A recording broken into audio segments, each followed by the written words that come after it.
Hello, hello tout le monde, bonsoir. Je reviens après une semaine de repos pour un nouveau podcast. Donc là, ce soir, ça va être sur le chaos, le chaos ambiant, le chaos actuel. C'est très très fort, c'est très très tendu, voilà, c'est très chaotique tout simplement. Et donc là, je vais vous lire en fait d'abord un post que j'ai mis sur Facebook il y a 6 jours à peu près. Et je vais vous le lire parce que du coup, ça correspond un petit peu à ce que je veux faire comme dans le podcast, ce que je vais développer. Et donc après, je vais développer après ça. Et je vous en dirai un peu plus par rapport aux informations que j'ai là actuellement en médiumnité. Donc, ça correspond de toute façon un peu à ce que j'ai pu dire auparavant sur les énergies du moment, d'octobre. J'avais parlé un petit peu de certaines énergies au mois de septembre. J'avais parlé également des manifestations en fait qui sont en cours. Je crois que j'en avais parlé au mois de septembre ou au mois d'août, je sais plus. En tout cas, elles sont là, elles sont présentes et c'est pas terminé. Donc là, je vous en dirai un peu plus après. Donc je vais vous lire un petit peu le post que j'ai écrit il y a 6 jours. Et après, je développerai. Donc là, je disais, les événements actuels amènent des réactions émotionnelles égotiques par ignorance et immaturité. Ces réactions ne concernent et appartiennent qu'à ceux et celles qui les expriment. Les problématiques ne sont pas les événements eux-mêmes, c'est plutôt ce qui vient toucher profondément chacune de ces personnes. La colère et la peur peuvent être légitimes lorsque leur raison d'être est traitée de façon consciente et mature, c'est-à-dire de se poser la question de savoir ce qu'elles en font et d'où elles viennent et ce qu'elles ont à leur dire. Majoritairement, il s'agit de blessures profondes non traitées par le passé, telles que le rejet, l'injustice et la trahison, qui refont surface après les avoir fuis. Elles reviendront sans cesse face à des événements marquants, tant que cela ne sera pas traité au fond. Reprendre sa responsabilité de sa vie et sortir de la posture de sauveur, victime et bourreau dans le triangle de Cartman est un acte courageux qui demande d'être dans la foi, le non-jugement, la compassion et l'empathie envers soi et les autres. Voilà le post que j'ai écrit il y a 6 jours et maintenant je vais vous développer un petit peu, non pas dans ce que je pense, parce que je pense rien, je capte, je prends les messages, je ressens et je transmets. Là, ce qui se passe actuellement, c'est un petit peu ce que je vous ai dit dans le post, c'est-à-dire qu'en fait, ça vient toucher les blessures de chacun. Je vais reprendre un exemple peut-être que j'avais donné dans un podcast, je ne sais plus, parce qu'en fait, moi, quand je fais des podcasts, il y en a certains, je me souviens certaines choses que je dis, et d'autres non, parce qu'en fait, c'est sur le moment, et comme je vous ai dit à plusieurs reprises, c'est que je ne prépare rien, je fonctionne par mes ressentis, ma médiumnité, et le moment. Donc là, ça fait une semaine que j'ai rien fait, mais j'ai fait d'autres choses sur mes projets, etc. Et j'ai eu une discussion cet après-midi avec mon ami que je vous ai présenté il n'y a pas très longtemps, Sylvie Stevanovic. D'ailleurs, je vous en parlerai encore à la fin. Je vous le redis encore une fois, n'hésitez pas en fait à aller la voir au niveau cartomancie, au niveau astrologie. Elle est très très compétente là-dessus. Et elle pourra plus vous aider que moi parce que c'est pas mon domaine. Par contre, en médiumnité, je peux très bien vous aider. Donc, on est plutôt dans notre amitié, on est plutôt complémentaires sur beaucoup de choses et notamment ça. Donc, en fait, il n'y a aucune concurrence entre elle et moi et on s'entend plutôt super bien là-dessus. Et donc, du coup, en fait, si vous avez besoin voilà, d'un tirage de cartes, d'une guidance au niveau des cartes et même du pendule, hein, moi, je n'utilise pas vraiment le pendule. Moi, j'utilise en fait le pendule, mais pour d'autres choses, notamment des soins. D'ailleurs, je suis en train d'expérimenter certaines choses au niveau des soins avec le pendule. Je suis guidé là-dessus, je suis amené là-dessus. En ce moment, je suis en train d'essayer. J'avais une petite douleur au dos, ça a fonctionné. J'ai fait un soin énergétique en fait hier sur une photo à moi concernant mon dos. Et du coup, en fait, je me suis levé ce matin et j'avais plus cette douleur. Alors, il se trouve que, bon, faut que je vous raconte un peu, parce qu'il y en a certains, ils vont peut-être me dire, ou certaines, bah ouais, c'est peut-être émotionnel, t'as peut-être une blessure. Non, non, non, non, non. Non, non, non, non. C'est juste mon matelas. Je suis à jour là-dessus, hein. Il n'y a pas de problème, en fait, je suis à jour. Et quand il y a quelque chose, en fait, je m'interroge tout seul, en toute autonomie. Et en fait, si véritablement il y a quelque chose, en fait, que je ne peux pas voir ou que je ne capte pas, je vais faire appel, en fait, à un médium que je connais et qui est très très bon et qui va regarder.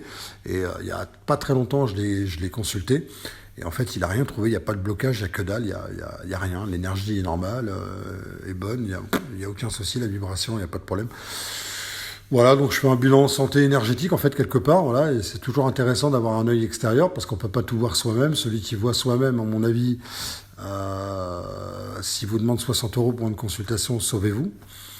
Parce que lui-même, s'il a des problématiques, en fait, il les voit toutes lui-même, à mon avis, il y a un souci. Donc c'est juste mon matelas, en fait, que j'ai acheté d'occasion il y a quelques mois quand j'ai emménagé, et parce que j'avais pas un gros budget. Et en fait, ce matelas, en fait, c'est un matelas à ressort, donc à l'ancienne, un matelas marocain, qui est super bien, mais le problème, c'est qu'en fait, il doit être certainement usé, et c'est peut-être pour ça que les propriétaires, en fait, l'ont vendu, mais moi, ça m'a dépanné, ça me dépanne. Et en fait, ce matelas, en fait, je l'ai retourné dans tous les sens, parce qu'en fait, il se trouve qu'il y a des creux, voilà. Donc du coup, j'ai eu mal au dos, mais ce mal au dos, en fait, il venait il y a longtemps, sur un problème au niveau dorsal, que j'ai réglé, mais parfois, par moment, la douleur peut revenir. Mais j'ai fait donc tout ça pour vous dire, en gros, que j'ai fait le soin, et ça a fonctionné. Donc en fait, je suis en train d'expérimenter les soins avec le pendule. Parce qu'en fait, si vous voulez, moi, je fais les soins énergétiques dans mes prestations, mais je les fais en visualisation. Tout ce qui est déblocage d'énergie, déblocage de chakras, ouverture des chakras, l'alignement, le nettoyage, le réalignement, tout ça, voilà, les blessures et tout, je fais tout ça en fait en visualisation, en médiumnité, et ça fonctionne très très bien. Sauf que là, je suis amené en fait en ce moment à expérimenter en fait par le pendule, et j'ai un nouveau pendule que j'avais depuis un moment, sauf qu'en fait je l'utilisais pas, et là, il n'y a pas de hasard.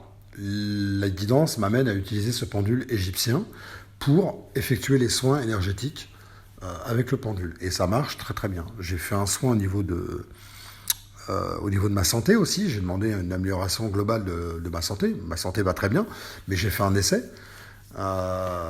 Et donc je vais attendre, je vais voir en fait ce que ça donne dans les prochaines heures, les prochains jours.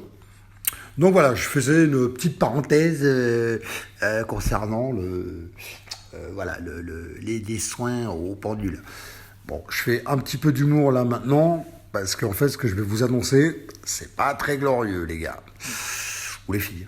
C'est pas très très glorieux, c'est pas très lumineux. Nous sommes lumineux, nous avons notre lumière, et c'est justement ce qu'on apporte. C'est pour ça qu'en fait, on transmet. Et on apporte notre lumière, parce qu'en fait, dans ce chaos, il y a la lumière au bout, et il y a la joie, il y a le bonheur, il y a tout ça. Le problème, c'est que là, dans ce que je viens de vous lire, c'est que ça vient toucher justement personnellement chaque personne. Et il se trouve que dans la vie, il y a des cycles. La vie fonctionne par cycles, comme les saisons. Il y a l'été, il y a l'automne, il y a l'hiver, il y a le printemps, et on recommence. Et en automne, les arbres, qu'est-ce qu'ils font? Ils perdent leurs feuilles. Ils hibernent pendant l'hiver, ils se régénèrent, et au printemps, hop, boum, ça repousse, comme nous. Sauf que nous, l'être humain, on n'aime pas le changement. On n'aime pas. Donc quand il y a le chaos, on veut contrôler. On veut rentrer dans le contrôle. Parce que là, à ce moment-là, on s'aperçoit qu'on perd le contrôle. Donc je reviens sur un petit point que j'avais donné tout à l'heure. J'ai dû en parler en fait dans un autre podcast, ou je ne sais plus. C'est ça me fait penser à un enfant de 4 ans, par exemple, ou de 5 ans, peu importe. Mettez l'âge que vous voulez. Moi, je vous donne un âge, mais c'est le mien. Hein. Enfin, c'est pas le mien maintenant, mais voilà. Ça me fait penser à un enfant de 4 ans à qui on enlève la tétine. Vous savez, un enfant de 4 ans, vous lui mettez une tétine, en fait, ça sécurise, ça le calme, ça l'apaise, et il est tranquille. Quand vous lui enlevez la tétine, qu'est-ce qu'il fait? Eh ben, il va crier, il va s'étonner, il va crier, il va pleurer, il va être en colère, voilà, il va chouiner, tout ça, parce que on lui enlève la sécurité. Et qu'est-ce qui se passe actuellement? Dans le chaos actuel, la pénurie, la guerre en Ukraine, le Covid, tous ces événements qui sont successifs, on enlève la sécurité extérieure des personnes. Et comme ils sont en insécurité, elles sont en insécurité intérieure, qu'est-ce qui se passe? Ça vient toucher en fait chacune de ces personnes. Alors il y a des personnes qui vont me dire, oui mais attends, c'est normal qu'on manifeste pour nos droits, etc. Oui, c'est ce qu'on appelle la revendication. Dans ce cas-là, ça amène à quoi la revendication? Ça amène à revendiquer un droit qu'on a déjà. Pourquoi tu veux réclamer ton droit? Puisque tu l'as déjà, c'est légitime. Pourquoi tu veux le réclamer? Prends-le. C'est tout. Prends ton droit. Pourquoi tu veux le réclamer? Voilà. C'est comme prendre sa place, en fait. Il y a des gens, en fait, qui... Voilà, et c'est normal, ils sont sur le chemin. On est tous passés par là. Moi, je suis passé par la souffrance. Je vous ai raconté dans les autres podcasts, pour les nouveaux abonnés, si vous êtes là, n'hésitez pas à écouter les podcasts précédents, parce que vous aurez un bon bout de mon histoire. En tout cas, les parts les plus sombres, et aussi des parts lumineuses que je vous raconterai au fur et à mesure. La problématique qui se pose aujourd'hui, c'est qu'on enlève la sécurité à l'extérieur par rapport à ces personnes, et donc c'est en réalité le reflet de leur intériorité. Donc qu'est-ce qui se passe? Ils sont en réaction et non pas dans l'action. Ils n'agissent pas, ils sont dans la réaction. C'est-à-dire que tant qu'on leur enlève pas la tétine, tout va bien. Mais dès qu'on leur enlève la tétine, qu'on dit voilà, aujourd'hui il y a un changement, ah ben non, il n'y a pas de changement, non mais c'est pas normal, l'énergie, machin, nous on a besoin d'essence, et tout, machin. Et qu'est-ce que font les gens? Ils se bagarrent dans les stations-service, ils se tapent dessus, ils s'invectivent, ils s'insultent. Alors c'est pas mieux non plus que dans la circulation au niveau des feux rouges ou sur les périphes ou sur les routes bouchées. C'est pareil. Mais là c'est encore pire. Et le chaos, qu'est-ce qui veut dire le chaos en fait? Quel est le message du chaos? Tant qu'en fait on ne voit pas ce message, on ne peut pas voir la lumière. Donc les gens sont dans les peurs, et moi je le ressens très très fortement dehors quand quand je sors ou quand je vais faire des courses, des trucs comme ça, je le vois en ce moment. Les visages sont très très fermés, j'en ai parlé, c'est pour ça que je vous parlais aussi de mon ami Sylvie Stevanovic, que vous pouvez contacter sur Messenger, sur Facebook. Hein, comme je vous ai dit, là pour la cartomancie et un tirage au pendule ou enfin une guidance au pendule, des trucs comme ça, elles peuvent vous le faire, ça, en astrologie, elles peuvent vous tirer votre thème, elles peuvent vous parler de vos planètes, etc. Parce que ça a une grande importance dans qui vous êtes aujourd'hui et qui vous étiez avant. Sur votre chemin en tout cas, et elle peut vous donner ça, elle est très très compétente. Moi des fois elle me fait mal à la tête quand elle me parle des maisons, maison 1, maison 2, oula, c'est Rubikube en fait, et moi en général les Rubikube à l'époque en fait je les démontais, je les remontais quoi. Donc voilà, mais c'est pour ça qu'elle est très compétente là-dedans, parce que moi c'est pas que je comprends pas, c'est qu'il me faut beaucoup plus de temps pour comprendre, et je prends pas vraiment ce temps parce que je suis sur autre chose, mais en tout cas, elle est très très compétente là-dessus. Allez la voir, n'hésitez pas, et ça lui fera plaisir de vous aider, parce que c'est quelqu'un qui a un énorme cœur. Et puis voilà. Donc je continue. Donc ça vient toucher en fait chacun, hein, ça vient toucher la légitimité aussi. Parce que quelque part, quand on revendique un droit, en fait, c'est que à la base, on a l'impression qu'on ne se sent pas légitime. Alors qu'en fait, on l'est déjà à la base. On est déjà légitime sur ce droit. Sauf qu'en fait, on va le réclamer au moment où on nous enlève la tétine. Comprenez? Le but de ce chaos, c'est de donner un message aux personnes, de dire, ok, c'est le moment de s'éveiller, les gars. Il y a des changements, c'est comme c'est des cycles de la vie. Il y a eu des guerres auparavant, hein, la guerre 39-45 et la guerre 14-18, hein, et tout le monde était dans le chaos. Pourtant, nous sommes là aujourd'hui, d'accord, sur la terre française. Pourtant, c'était le chaos pendant ces années-là. Et pourtant, ça a été reconstruit. Donc il y a un temps effectivement de colère et tout ça, donc ça c'est comme je l'ai dit, c'est légitime, mais c'est légitime lorsque la raison d'être elle est traitée. Sinon ça reste de la plainte, sinon ça reste en fait ce que j'ai dit plus bas, ça reste en fait une posture de victime. On reste victime en fait des faits, des événements, parce qu'on est en réaction à ces événements et on n'assume pas son impuissance face à des événements qu'on veut contrôler. Donc on va essayer de les contrôler. Donc ces personnes-là vont essayer de contrôler ces événements par des réactions sur les réseaux sociaux. Donc ça va gueuler, ça va aller s'incruster dans des égrégores en fait toxiques où tout le monde va s'y plaindre et tout le monde va s'en mettre plein la tête parce que l'un n'est pas d'accord, l'autre il n'est pas d'accord, l'autre machin, mais tu te rends pas compte s'il a fait, donc en fait, là où on pose son intention, son attention, on y pose son énergie.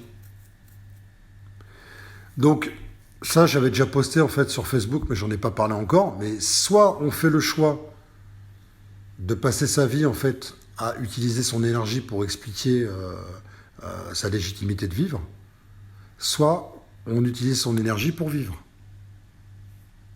Et là, pour l'instant, en fait, je ne trouve pas qu'en fait, beaucoup de personnes sont en train de vivre. C'est plutôt, en fait, chacun regarde un petit peu son nombril, donc ce qu'on appelle l'égocentrisme. C'est plutôt, voilà, chacun pour soi et Dieu pour tous. Et au final, en fait, tout le monde, il y a des gens dans la rue, tout ça, mais ils se battent pour quoi, en fait? Ils se battent pour chacun, ils se battent pas pour tout le monde. C'est de la connerie, c'est faux. D'accord? Tout le monde se réunit dans la rue, oui, mais pour, en fait, chacun son droit à soi, en réalité. Et ça réunit tout le monde parce qu'en fait, tout le monde est concerné par ce droit. Mais en réalité, c'est chacun se bat pour sa pomme. Alors, oui, plus on est nombreux, mieux ça fonctionne. Mais qu'est-ce qu'on peut faire en notre pouvoir? Et c'est là où, en fait, on peut assumer, en fait, notre impuissance face à des faits. Je suis pas en train de dire qu'il ne faut rien faire et que en fait on doit se laisser faire par rapport à la politique actuelle, le 49.3, tout ça machin, je rentrerai pas dans la politique, mais je prendrai juste cet exemple-là où en fait on bafoue un petit peu la démocratie, etc. Et on va dire que du coup comme vous n'êtes pas d'accord, nous on va faire passer, on va imposer en fait notre truc.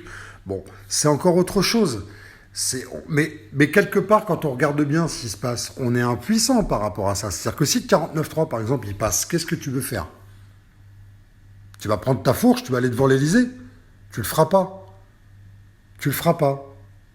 Voilà. Donc, quelque part, c'est de se dire, c'est pour ça que je disais, en fait, se poser la question, tout à l'heure, de savoir qu'est-ce qu'on en fait, en fait, et d'où viennent ces peurs, d'où vient cette colère, et d'où vient cette illégitimité, cette immaturité, en fait, et cette ignorance sur des événements.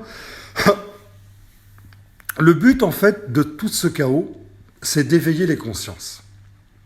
Voilà le but. Et je vous annonce, en fait, donc les informations que j'ai eues là il y a quelques temps. On est parti jusqu'en 2025-2027. Je le redis parce que je l'avais déjà dit en fait il y a un bon paquet de temps, mais c'était pas dans les podcasts, j'en faisais pas encore. Mais je l'avais annoncé en fait en médiumnité à des personnes. On est parti, et bon, je crois je suis pas le seul en fait médium à sortir ce genre de truc, mais je le redis là parce que c'est intéressant de le savoir. C'est qu'on est parti jusqu'en 2025-2027, non pas peut-être dans les mêmes événements, mais plutôt dans des événements successifs. C'est-à-dire que lorsque le Covid s'est terminé, c'est ce que tout le monde a cru. En réalité, il est toujours là. Il s'est arrêté, soi-disant officiellement. Il n'y a pas eu de passe, il n'y a pas eu de masque. Tant mieux, parce que moi, ça m'a arrangé quelque part pour reprendre la musique. Et tant mieux, je suis plutôt content. Maintenant, je n'attendais pas là-dessus. C'est la vie, c'est comme ça, c'est des événements. Et je ne réagis pas à ces événements. Moi, j'étais très bien lorsque voilà, il y avait le pass, tout ça. Ça me dérangeait pas de ne pas aller au resto, de ne pas aller en soirée, machin, tout ça. C'était pas grave. C'était pas essentiel pour moi. En tout cas, ça m'a permis de travailler pas mal de temps sur moi, sur ma médiumnité, sur mes projets, etc. C'était très intéressant pour moi, en tout cas, très productif. Maintenant, ce que je veux dire, c'est que le Covid étant passé, derrière, qu'est-ce qu'il y a eu? Ils ont enlevé le pass et les masques au mois de mars. Tout le monde a pu retourner au restaurant, tous ceux qui n'étaient pas vaccinés, tout ça et tout, comme moi. Retourner au resto, machin, en soirée, en boîte, ce que vous voulez. Moi, en fait, ce qui m'intéressait, en fait, là-dedans, c'était de retourner, en fait, jouer de la musique. Donc là, j'ai pu y retourner. J'y retourne tous les lundis à Toulouse, comme je l'ai déjà dit. Et c'est super bien pour moi. Parce que là, je vais attaquer, en fait, un artiste la semaine prochaine en répétition de blues qui m'a contacté. Et cet artiste-là fait 60 dates par an. Donc, ce qui me permet, moi, ce qui va me permettre en 2024 de récupérer mon statut intermittent, officiellement, administrativement. Donc ça, c'est très intéressant pour moi. Et j'ai encore d'autres projets derrière, hein, j'ai pas que ça. Et donc tout ça pour vous dire que le Covid s'est arrêté, donc, soi-disant, donc, au mois de mars. Mais entre-temps, au mois de février, il y a eu la guerre en Ukraine qui a démarré. Donc en fait, événements successifs. Derrière la guerre en Ukraine, il y a eu le problème énergétique. Derrière le problème énergétique, il y a eu la pénurie. Il a commencé à avoir la pénurie de matériaux essentiels, en fait, de base, voilà, des matières premières, tout ça. Donc ça fait augmenter le prix, l'inflation, enfin tout ce que vous voulez. Ça, c'est pas mon domaine, j'en parlerai pas trop, mais je donne en fait comme ça les infos.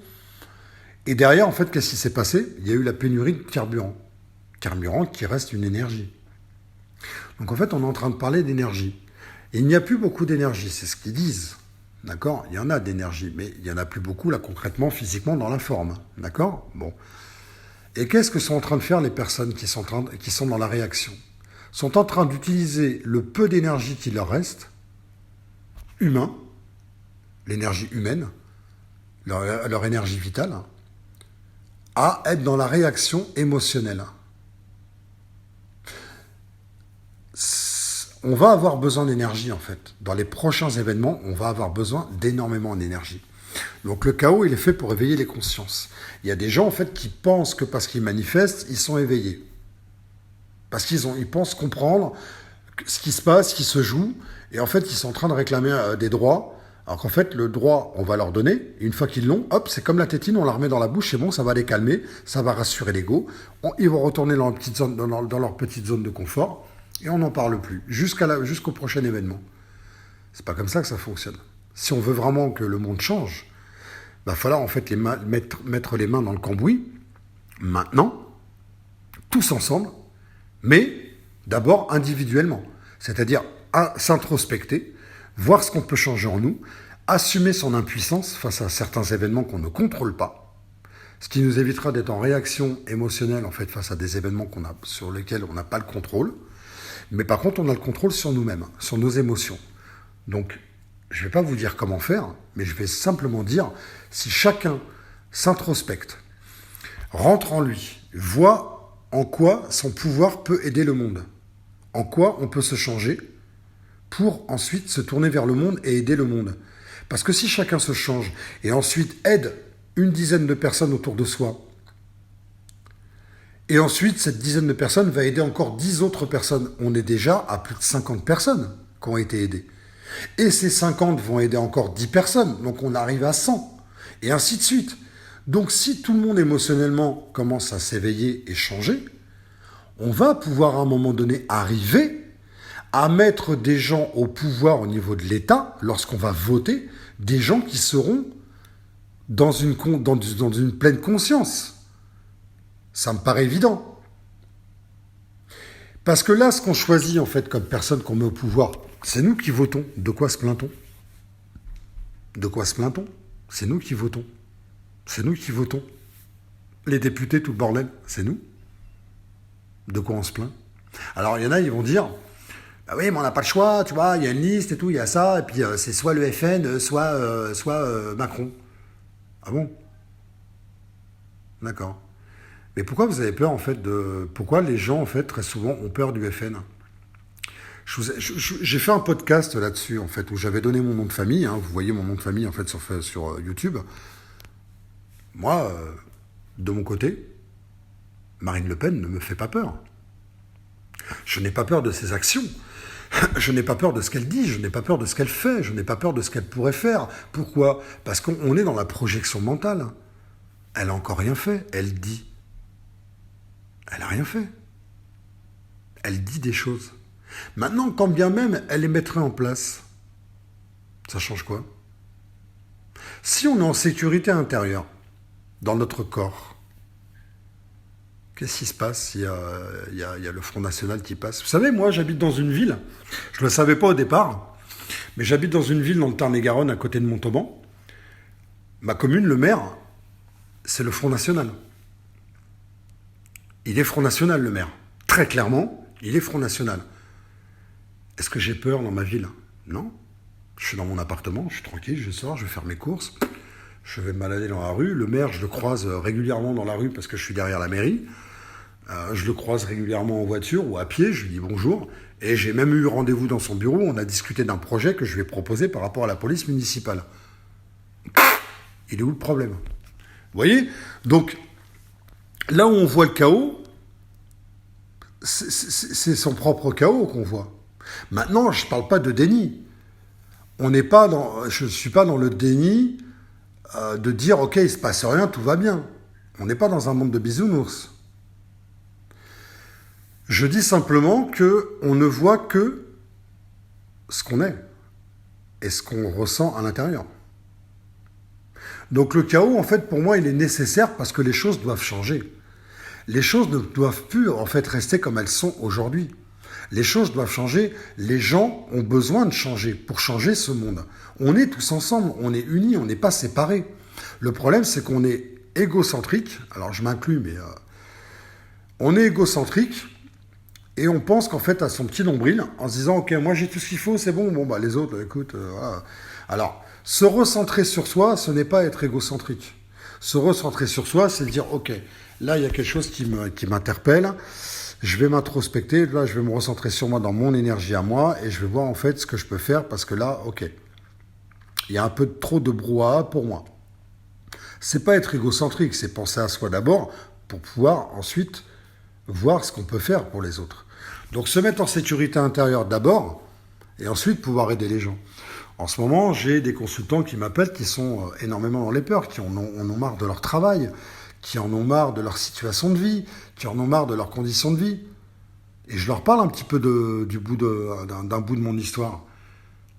Et je leur dis, en fait, mais à un moment donné, moi j'ai dormi dehors. J'avais pas d'appartement. Alors bien avant celui-là, hein. C'était bien avant, c'est en 2004, 2009, tout ça, j'ai dû dormir dehors 2, 3, 4 fois, quoi, sur plusieurs jours. Donc quand je leur raconte un bout de ma vie, bah déjà ils sont un peu plus apaisés quand même, parce que ça les fait relativiser, ça leur fait remettre en fait, sans minimiser leur histoire, ce qu'ils vivent et ce qu'ils ressentent, mais ça leur permet de remettre en perspective et de prendre de la hauteur en fait par rapport à leur propre situation. Par rapport à leur réalité, parce que leur réalité, c'est leur réalité, elle est là, mais ce n'est pas la réalité. Donc on remet les choses en perspective, et le chaos, c'est pareil. Le chaos, en fait, c'est une illusion, quelque part. Il est là, mais il est là pour donner un message. C'est-à-dire que le chaos, si on commence à changer nous-mêmes, il y a un moment donné, il va s'arrêter, le chaos. Il va s'arrêter de lui-même. Mais les gens, qu'est-ce qu'ils font? Ils alimentent le chaos. Parce que du coup, ils critiquent la guerre en disant « Ouais, la guerre, machin, faut arrêter, on veut la paix et tout. » Mais qu'est-ce qu'ils font entre eux? Entre eux, dans les familles, dans les amis, dans les groupes d'amis, sur les terrasses de café, n'importe quoi, qu'est-ce qu'ils font? Ils se font la guerre parce qu'ils ne sont pas d'accord les uns les autres, par immaturité et ignorance. Ils ne sont pas d'accord, ils s'invectivent, ils s'envoient des machins, voilà. Ouais, mais attends, mais toi, tu parles de machin, et donc ça s'engueule, ça machin. C'est quoi ça? C'est des conflits. Les conflits, c'est quoi? C'est une guerre intérieure. Donc, il y a un moment donné, en fait, faut arrêter. Il y a un moment donné, on a besoin, en fait, d'arrêter de regarder dehors et de se regarder à l'intérieur. Non pas le nombril, mais son intériorité. Donc ça, c'est intéressant à faire. Donc là, on est parti jusqu'en 2025-2027 sur des événements successifs. Au mois de novembre, je vous annonce tout de suite, maintenant les énergies peuvent changer. Je vous donne l'énergie de maintenant, en tout cas ce que j'ai moi en médiumnité. Au mois de novembre, ça ne va pas être fameux, ça va continuer, ça va même se développer au niveau des manifestations. Au niveau énergétique, beaucoup de gens, beaucoup plus de gens que maintenant vont rentrer dans les peurs. Il va y avoir beaucoup moins de dépenses, donc les gens vont commencer à moins dépenser parce qu'ils ont tellement peur et ça c'est la peur de la mort, la peur du manque, etc. Donc ils vont commencer à garder des sous. Ils vont moins dépenser, du coup, le boulanger du coin, il va moins gagner d'argent. S'il gagne moins d'argent, il va peut-être devoir enlever un employé. S'il enlève un employé, son fournisseur de farine, de matières premières, lui, le boulanger gagne moins de sous, donc il va avoir des difficultés à payer ses factures au niveau du fournisseur. Donc du coup, il va arrêter d'acheter.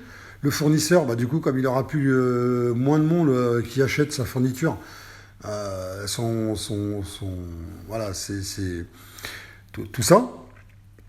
Il va devoir peut-être licencier 2-3 personnes dans son établissement. Et ainsi de suite, et ainsi de suite, et ainsi de suite. Donc en fait, ça tourne en boucle, ça tourne en rond, tout ça par rapport aux peurs des gens.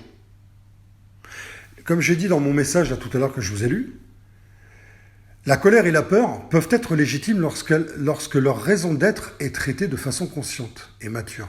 Le problème, c'est qu'on n'y est pas. Donc en fait, toutes les décisions et les choix pris par les gens actuellement sont uniquement liés à leur peur. Voilà. Et donc, le chaos s'amplifie, s'intensifie par rapport aux réactions de chacun. Donc, l'autre qui regarde son voisin en disant « Ouais, mais machin, et tout », alors que lui aussi, il est en cause, mais il ne le voit pas, parce qu'il ne le voit qu'à l'extérieur. Il pense que le problème est à l'extérieur, alors qu'en fait, c'est chacun de nous à l'intérieur de nous. Et donc là, en ce moment, je suis en train d'aider en fait certaines personnes à dépasser un petit peu ça, en consultation. Donc, s'il y en a d'entre vous, ou même autour de vous, des amis, de la famille, qui ont besoin d'aide pour un petit peu voir un petit peu ce qui se passe en eux, et qui ont la volonté et l'engagement de s'engager, comme je vous l'ai déjà dit dans d'autres podcasts avant, vraiment la volonté de s'engager et d'aller au bout, d'aller au fond des choses, en profondeur, n'hésitez pas, vous, à venir vers moi pour une consultation et de m'envoyer en fait les personnes autour de vous si elles ont besoin et si vous ressentez qu'en fait ça peut correspondre et ça peut les aider ou quoi, ou voilà, parlez-leur-en. Je sais pas trop comment dire ça, vous referez la phrase si vous voulez en commentaire, ça serait marrant. Parce qu'à l'écrit, c'est facile, parce qu'on a le temps de réfléchir pour écrire, mais quand on parle, des fois, en fait, c'est pas évident. Donc, c'est pas grave. Moi, ça m'amuse, au contraire. Et du coup, parce qu'en fait, c'est imparfait, en fait. Tu vois. Moi, je fais pas du journalisme. J'arrive pas avec une belle caméra, un beau micro, une belle image, avec de la musique en illustration. J'arrive et je te fais un truc comme si j'étais à BFM, tu vois. Je te fais un truc, en fait, comme je suis là maintenant, chez moi. Je suis en short, torse nu. Voilà, et je te fais un podcast et je te le poste. Et le principal, c'est le message, en fait, dedans. C'est pas, en fait, la tenue, l'apparence, tout ça. Ça n'a rien à voir, c'est que de l'apparence. Donc, voilà ce que je voulais vous dire un petit peu. Donc, on repart, en gros, sur des événements qui vont arriver. Le Covid, je vous l'annonce, en fait, il revient. Il va revenir sous une autre forme, il va revenir.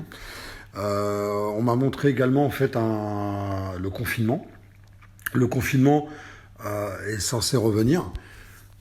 Donc sous quelle forme? Pour l'instant, j'ai pas les détails, mais en tout cas, il va revenir. Donc ça peut être sous forme de, je sais pas, de télétravail, de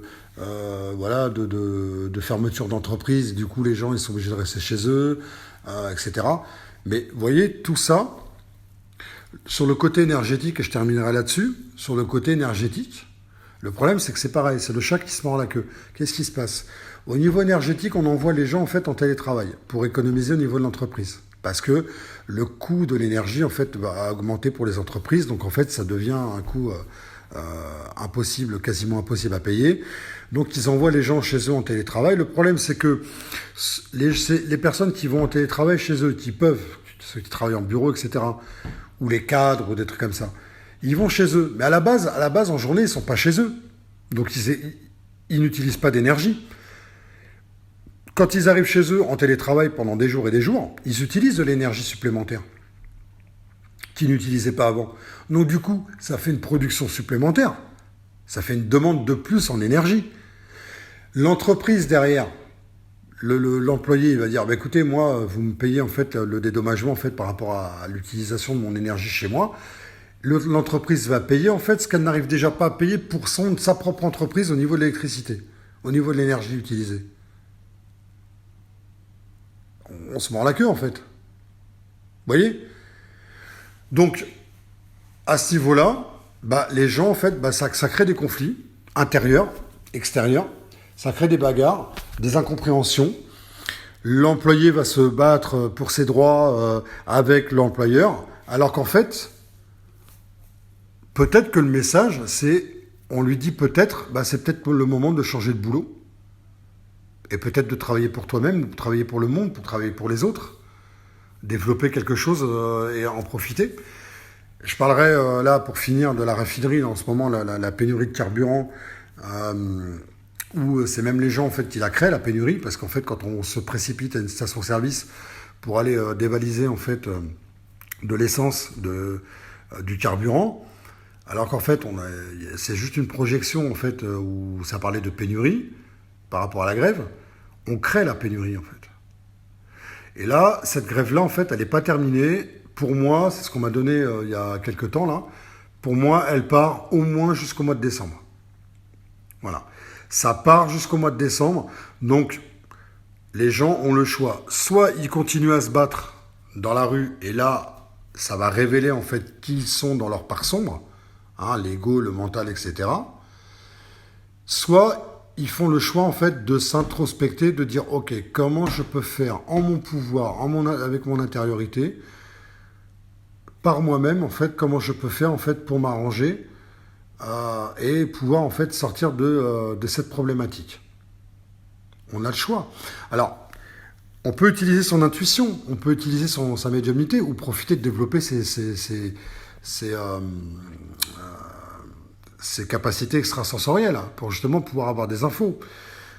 Et moi, ce qui s'est passé au début du mois d'octobre, et je vous le dis en fait, moi habituellement en voiture, je mets à peu près 20 euros, voilà, au début du mois, je mets 20 euros, après au milieu du mois, je mets 20 balles, et puis à la fin du mois, je mets 20 balles. Voilà, je coupe en 3. Et là, en fait, j'ai fait quelque chose que je n'ai pas l'habitude de faire. Au début du mois, et on ne parlait absolument pas de pénurie à ce moment-là, mais vraiment pas, même pas un écho, parce que c'est arrivé d'un coup, quelques jours après, je mets 80 euros dans une station Leclerc à côté de chez moi. 80, j'ai fait un plein. Quelques jours après, ils annoncent en fait la pénurie de carburant. Et en fait, j'ai senti le coup, il y a une intuition qui m'est arrivée. On me dit, j'entends en clairaudience, j'entends, va mettre de l'essence, fais le plein. Voilà. Alors que d'habitude, je ne fais pas ça. Donc je terminerai là-dessus, réfléchissez là-dessus, méditez là-dessus, à savoir ce que vous pouvez faire en votre propre pouvoir intérieur, en changeant votre intériorité. Qu'est-ce que ça peut donner en fait par rapport à ce qui se passe aujourd'hui dans le chaos, et quelle serait votre vision du monde si votre façon de penser, votre façon de voir le monde, votre vision du monde change. Comment ce serait en fait pour vous la vie en fait. Voilà. Donc je vous laisse là-dessus et je vous dis à bientôt et portez-vous bien, prenez soin de vous et surtout n'hésitez pas à aider les gens autour de vous avec vos propres capacités, ce que vous pouvez faire pour eux, mais faites-le déjà pour vous. Aidez-vous, aidez les autres et surtout ne restons tous ensemble, pas au niveau de notre nombril. Tournons-nous vers les autres. Moi, là, je vais proposer à des gens, je vais poster là sur Facebook et je vous le propose aussi à vous, une consultation gratuite, une seule, par personne, une consultation d'une demi-heure pour faire le point un petit peu de ce qui se passe en vous, de ce qui se passe pour vous, dans votre vie. Je vous le fais gratuitement pour la première. Et s'il y a un suivi derrière, un coaching, un challenge, en fait, si je vous challenge derrière, je vous coach, etc., ou vous refaites une guidance, à ce moment-là, là, ce sera une prestation à 60 euros, ou peut-être plus en fonction des services que vous allez prendre, un soin énergétique, etc. Mais pour la première guidance, voilà, je vous l'offre une demi-heure. Donc n'hésitez pas à me contacter là-dessus. Dites-le à vos amis autour, à votre famille, s'ils en ont besoin. N'hésitez pas, je suis là, il n'y a pas de problème, je le ferai. Mais par contre, une seule. Voilà. Donc là, c'est ce que je peux faire moi en mon pouvoir par rapport à l'impuissance que j'assume totalement autour de moi. C'est-à-dire que le chaos, je n'ai pas le contrôle dessus. D'accord ? Je n'ai pas le pouvoir là-dessus. Par contre, le pouvoir où je le laisse à l'intérieur de moi et dans ce que je peux faire pour les gens. Voilà. De ce que je fais pour moi déjà dans mon développement, mais ce que je peux faire pour les gens. Donc voilà, n'hésitez pas. à me contacter si vous avez besoin. Je vous offre une demi-heure. Et pour le reste, après, ce sera de votre responsabilité, parce que c'est important aussi, parce que ça a quand même de la valeur. En tout cas, d'avoir conscience que le travail effectué a une valeur. Donc en fait, c'est gratuit, ok, pour la première fois, mais après, la responsabilité, c'est important de la prendre chez vous et de régler votre prestation, parce que ça vous permet de prendre votre propre responsabilité de votre vie. Voilà, je vous laisse là-dessus, prenez soin de vous, à bientôt, ciao ciao.